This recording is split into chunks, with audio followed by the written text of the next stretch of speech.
My name is Loren Crosby. I'm from Magna, Utah. It's a small town just west of the city. I joined the Marine Corps in 1980. I went on active duty in 1981. I retired in 2007 after my 5th combat tour. I went to boot camp in San Diego, and from there I went on to aviation school in Millington, Tennessee. Came back out west and went to El Toro, where I followed on with my C school, which you learned about the jet engines and the fuel systems and stuff. And from there I was stationed at El Toro for about 2 months, finished school, was in a OJT in another unit there called 531. From there I got stationed in Yuma, Arizona, and then I was there until 1987, at which point I went back to El Toro and went to VMF P3, and ended up closing that unit down just right before the first Gulf War. And then from there I joined another unit called 531. Went back to them, only this time they were F-18s. And from there, went overseas with that unit, went overseas with P3 too, so I had 2 pumps by this time. Came back, we were involved in Mount Pinatubo and the Cobra. We were supposed to go to Cobra Gold in 91.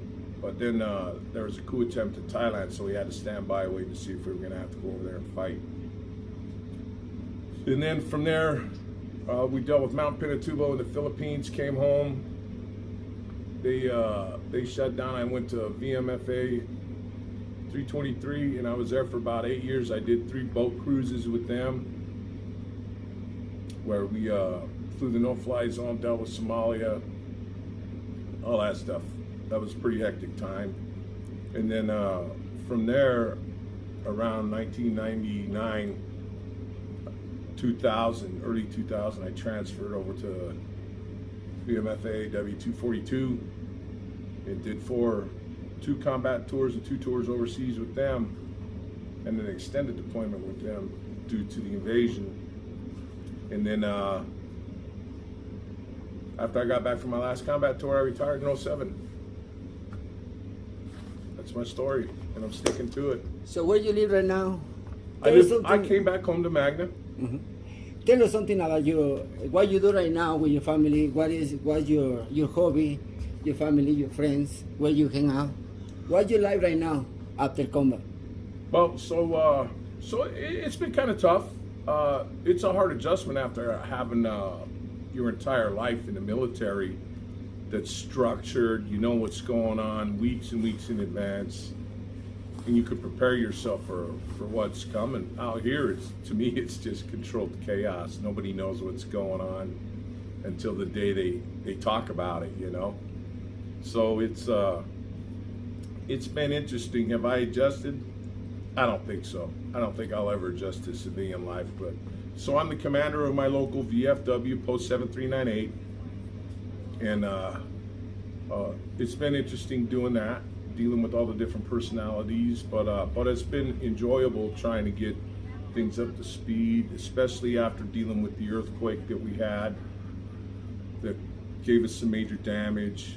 Outside of that, I think we're moving along pretty fast, at least at a steady pace. My hobbies include shooting, working on my bike, working on cars, and in general, laying around. That's what I like to do. How you you've been adjusting your time according to your life right now? How you feel now that you don't have to go to combat anymore? How do you adjust your life with your family and your friends? Well, obviously it's a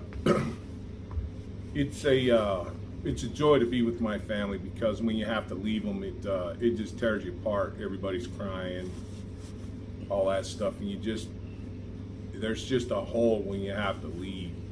But you know, you got a job to do, and you stay busy so you don't focus on that too much. But it's great to have the family around. We got our grandkids now, and they're a lot of fun. I enjoy them. Play with them all the time. And I get to spend time with my kids. I missed out on a lot, so there's a lot of catching up even now. There's things that I never knew transpired. So as we talk and tell stories, they remind me of them. You still having contact with your other comrades? Yeah, I'm still in contact with some of them, and some of them have had a much harder adjustment than I have. And again, I don't think I've adjusted. I just think I deal with it. But yeah, I'm in touch with a bunch of them. Some of them went on and are very busy people, pilots and stuff like that. So they're all very successful either way, doing what they want to do.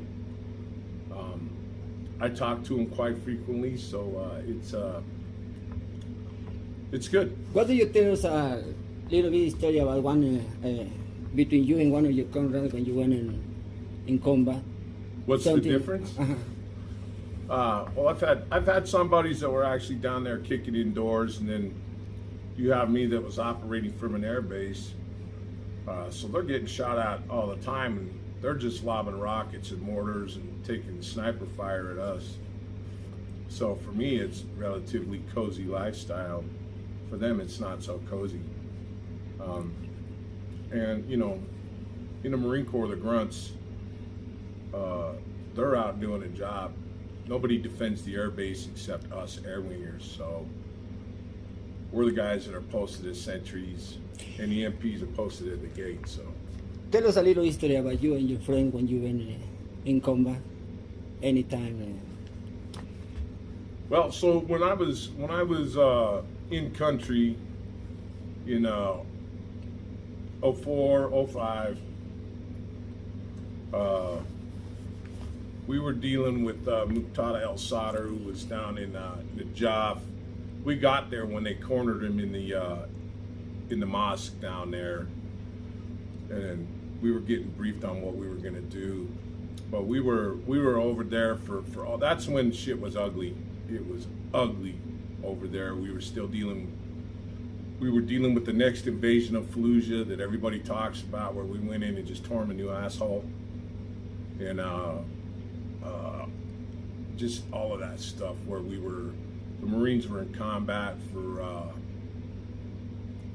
over a month straight. It was pretty much, it started right around the Marine Corps birthday and rolled right up until Christmas. I think Christmas Eve was the last day of operations in that town of Fallujah. So it was busy. It was a busy time. There was a lot of moving parts and a lot going on. So can you tell us something just a little bit about your lost friends? Did you lose friends over there? Comrades? That's an interesting question. I've had Marines I've known killed. Lost is kind of a relative term, because once dudes get hurt, you know, from the psychological aspect of it, they're still lost. They're just not the same. And especially the ones that have been blown up, you know. Yeah, I've lost a lot of buddies actually, so it just is what it is. We all knew what we were getting into when we went over there. That doesn't take away from who they are or what they've done by any means, because they're still great people.